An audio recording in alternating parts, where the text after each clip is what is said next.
everyone, welcome to Anita Mavita show. Ezanga inde kona bino Claudia Kia. Anita Mavita. Lelo toye na vidéo na biso ya sika, mais avant to banda, to lingi to senga bino comme d'habitude, please bo s'abonner massivement, bo share vidéo, bo like, bo cha ba commentaire, ona osunga bande kona bino. Lelo toza na vidéo na biso ya sika ya fufu challenge. Bota komona biso bomoni ba na biso le ndenge to lakisa ki bino ke bazolo balingala bana ba congolais. Mais to lingi to pesa bino susu experience li susu ke balia ka fufu. Donc lelo to ye penza ko lakisa bino nde fufu challenge. Mais pona ko lia to boya ki na biso ko lamba biloko to tie na vidéo mbala moko. Biso to ko lamba fraîchement bomoni ndenge to ko lamba biloko na biso et après ko lamba to ko sa nini to la kisi bino fufu challenge na biso. Donc sans plus tarder tozo kene na ko présenter biloko o to kolamba lelo. Lelo to kolamba ya bango soso. O eza soso na biso ya makasi. Na kata ki yango déjà pour na ko gagner temps. Donc soso na biso na ko expliquer bino biloko ni to kolamba na soso na biso. Donc ça la soso ya soupu pour la fufu. Donc toza na ba épices na biso awa ndenge bozali komona o eza ndembi, toza na matungulu awa, toza na céleri, toza na ail, toza na ba poivron na tomate na biso, o eza ba bouillon na biso ndenge boyebi, o eza goût na biso. Donc biloko nga na kosalela pona ko lamba soso na biso yango yo. Sans plus tarder na kobanda ko tia biloko na soso na nga poto kota na vidéo na biso. Plus tarder na lakisi bino biloko na biso. Et là, c'est important dans l'ina loba et ça hygiène. Donc avant la bande makambo nyonso, avant to bande makambo nyonso, to ça ni to sokoli maboko na biso propre parce que tozo lamba. Moi si il faut oyer ba propriété na enfant ya kolamba. Donc sokoli maboko na yo bien après ndo bandi ko simba biloko ko lia. Donc bozo mona nga nazo ki na sokola maboko na ngai. On a fongoli mai. Mathieu savon. Na pakoli savon na nga bien. Ozo mona na sali manzaka na nga ezala propre. Ay, kasokoli maboko. Na osokola ngona mai ya tiède.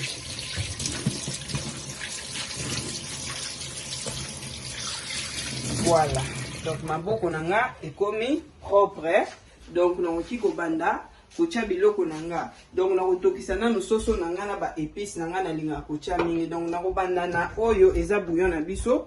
Donc na ochaka lutu moko boye. Après na ocha goût na ngai. Na che goût na ngai. Na ocha cube magie na ngai yango yo. Donc na 3 cube magie. Na fini na nga te pona yebi ke kopanzana. Donc tu as 3 kits magie parce que eza des sauces. Donc yo moi si nyoso o aebe olamba alamba na quantité ya biloko nenge azolambela. Donc na bandi na o eza ndembi na kotia ndambu parce que il faut natika mususu pour na sauce. Après nazui matungulu nanga na tie. Donc na tie matungulu nanga o eza céleri na tie ndambu. Mususu na ochango après sauce. Allez na chena ail na ngai. Donc na cheli ail ndambu. Bino moko bomoni. Après na kocha ba poivron na nga. Nga na linga na nga ko sangisa ba poivron na nga. Donc il dépend na mutu ndenge alingi ko lamba. Donc nga na olamba na posa na ngai ndenge na lambila kana sangisa kango po epesaka moi flavor moko ya bien na kati ya biloko na biso. Donc bino moko bomoni épices na nga yango na che biloko na nga nyonso. Na kokende na kopelisa moto na nga. Mais na kofongola parce que na kangaki po na bana na fongoli switch na ngai ali. Na pelisi moto na nga na kotika soso na ngai toka na ba épices nango ekota flavor pende kota na chaka na no mai te. Donc na kokotisa ngo flavor.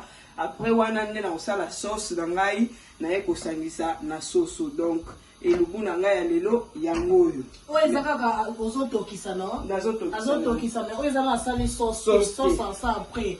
Donc ye alingane ko lamba bo asangisi biloko nyonso tout poto musuni ezobela ezokota pena tina kata mikwa yango moni biso to sala bo tango otokisa otie biloko no nyonso to wana. Donc to mutazolia sauce no mikwa ayo ko goût mana kati. Voilà. Okay. Donc bomoni bino moko. Donc à suivre la prochaine vidéo. Donc tozo continuer vidéo na biso Anita Mavita pe akola kisabiso oyaye aye nango na mokolo lelo. Ngai lelo ngala olamba musunite. Muselo ko tobi to sala fufu challenge. Bana biso lelo ba olakisa biso ke balia kape fufu semulina. Ya moni to olambela bango soso po bango balia ka supu ndeto lo baki balingane ningi pondu na madesu. Mais le ko to lambi pondu na madesu te to olambela bango soso me ba olia na bango mini supu. Siko biso pe mikolo il faut pe to lia. Ya moni biso mikolo lelo na olamba ndunda. Na si na video mo to sala ki na lo baki faut ko lia ka ba légumes. Donc biso lelo to ozolamba légumes verts. Yango awa mais to liango pamba te to liango pe na makayabu nenge sister nga ote koloba il faut ko sokola ka maboko toujours avant olamba oyo ba jeune fille faut ko yeba ko sokola maboko yango na ba mama bo laksaka bana na bino kolamba mwasi faut yeba kolamba tango zana pa ba parents na yo koyekola kolamba na kati ndako libala te bayekola eloko asika mais ndako libala soko yekoli kolamba donc ça veut dire ozoyekola non comité voilà donc biso si to koma poto yekola kolamba avant to kota ndaka mabala ya na lingana tu na ka question moko monenge tozolamba tozosolola eza bato mususu omoni aweleli na libala mbangu mais ayebi na eloko te mais wana mabe auke koyekola kana kati libala siko koyekola na kati libala eza mabe to eza malamu te eza pe bien mais eza pe bien l'esprit bien ndeti biso nde tokola ba mama na biso bande kolakisa biso koyeba kosala musala koyeba ndeko bomisa mbetu koyeba kolamba wana eza déjà na tango ina ndako libala oyebi okay mais na kati donc oza na fondation de Jésus voilà that's the word donc na oza déjà na fondation na yo oyebi dende balambaka oyebi dende baserva mobali tango ye na kati ndaka libala oso oyebi oyeko bakisa lisusu oyo oyekola lisusu apa oyo balakisa biso na ba parents na biso donc so on a ndaka libalo yeki de dans zéro à désolé ma trop donc il faut ozonga nanu na ndako ko eza ba tunzu bazongisa ba ona ndako ba biso zonga nanu kende koyekola siko yo otiki na libala na yo ti pardon omoni ndunda na biso yango oyo biso so ebi ndunda bateka yango partout bateka yango na ba Tesco na ba Asda na ba Asla na ochango na moto ndunda na biso egoza légumes na biso fait du vert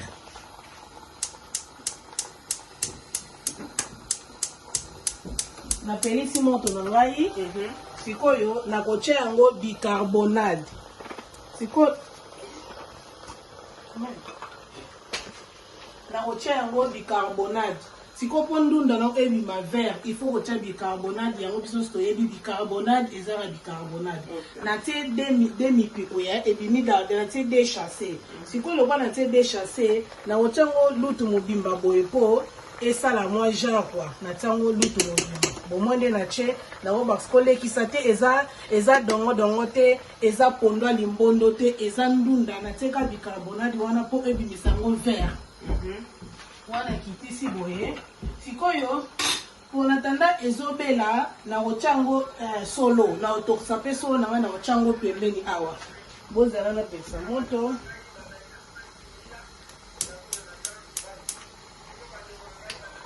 nazo na mwanzo ngomukie tout qui c'est la solo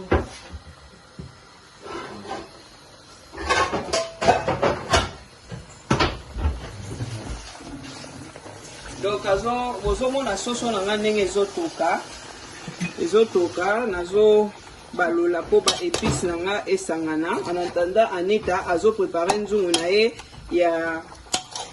ya solo donc omoni nde na tie épice na nga de chicken oyo ezoluka mpenza kitoko donc ekozala mpenza pardon fufu challenge ya lelo nde makambo basala bango fufu challenge bakosa lelo ya suka bomoni ndunda na ngai yango na kotika yango etoka donc esangana pena na bicarbonate po tolingi tozala sire pena ke bimi vert ya solo yango awa na otokisa solo po nga na linga solo na nge ezala pete po to na chango nyonso to pena epanza na biloko le bomona solo na biso yango oyo donc na teki demi pikwa ndunda na solo na ngai na kosangsana soto mibale donc tokotika biloko na biso ezwa forme etoka après tozongela bino back So bomoni oyo nde na salaki matungulu na solo bomoni esali donc epanzani pena nyonso tu elembi nde na baki ngala linga te so na biloko ya midina sipoto osali nini tozwi ndunda na biso na ocha ndunda na biso na kati na tie ndunda na biso yango bomona na baloli yango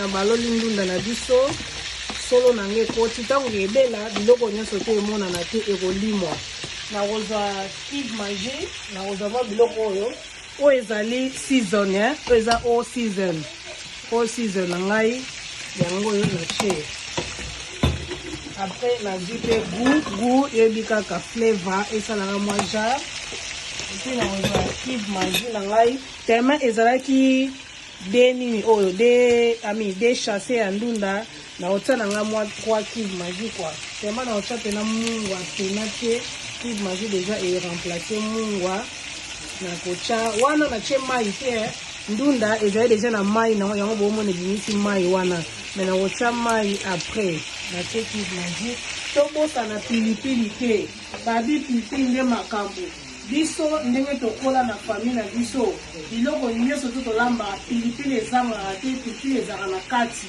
donc ngani naza kotala lamba na ndako na ngai natiaka mwa pilipili ata moko boye na tiango ezuka solo mpo na longoli donc ozomona biso nde toza makasi boye eza pilipili biso balakisa biso biloko nyonso olambaka ifo pilipili ezanga te pilipili na kati donc natie biloko na ngai yango oyo na baloli donc ngata na lamba ndunda na nga oyo na chaka yango musuni pe na okocha pe mbisa okaka me mbisa okaka lelo eza te na tie na nga te na tie kaka pilipili matungulu na solo bachaka bon nayebi te eyebi na motu ndenge moko olamba nga pe na tubi honeste na lamba ndunda boye na chaka ai te ndembi te poivron te po eza nango ndunda normal pourkui naketia biloko ya bongo na tia yango te sikoyo na kobakisa mai ndunda oyo soko ozolia yango soko oyebi yango okoyeba sango nango babetela ndunda boye sikoyo pilipili eyokani na mwa likayabo na fufu pembeni soko okati mosapi te loboza congolaise sikoyo fufu na biso donc nakomolamba fufu bino moko bozomona bana baza prêt baozela fufu na bango donc yango oyo awa bomoni ndunda na biso yango oyo ebeli bomoni ndenge ekomi ndunda donc ekei ebeli bien biloko wana nyonso tu ebungi kotala ndunda yango oyo babi balia te barata ozela bomona ndenge tozolia ala te bomoni oyo yango na alambela fufu na biso donc mwasi biso tobotami na Afrique toye awa bamikolo tosi tokolaki toyebaki deja kosala partir ya age ya 8 ans donc banda kolamba deja toyaki teke na ba 20 ans toye quand même na age totangi baklasse awa toye quand même na age moi mais tosi toyebaki deja misala à partir ya Congo donc toyebeli kolamba misala avant tokota ndaka mabala quand tokoti deja mibali biso bazala ya kosela baza complet donc yango ma babala biso deja na full package oyo bango balobaka full package batikala na eloko moko te kote ya civil bakanga kote ya église bakanga kote ya famille bakanga donc complet bomoni fufu na biso yango oyo nakitisi yango na se oyo eza mpona kolakisaki ete ozalaka complet donc naoki olamba fufu na se naoki olamba nanga mpe likolo ya cuisinière mais lokolo eza monene na préfère nalamba ngo na se parce que naza na besoin fufu na nga ezala bien nalingi mbuma te nalingi oyo kote moko semule etikalaki ya kokangama oyo fekile etikalaki ya kokangama jamais donc naosala mpena fufu na nga complet ozomona fufu na nga complet fufu challenge oyo bana balapi ngai bayebisi nga mami anti ozosala biso nini mais fo ezala ya solo ozomona donc babalolaka fufu boye omona donc fufu ezolambama kitoko botama congolais oyoka elengi donc tolamba fufu biso tolamba na biso fufu ya pembe parce que oya jaune ezala ba vitamine belé oya pembe ezala ba vitamine muke pona ko la santé na biso donc to préfère na biso fufu ya pembe to fufu ya pembe nde eza bien pona bato o ba osala régime o olingi ko ya munene te libumu te lamba fufu ya pembe to lingi bina mingi à suivre na mesa.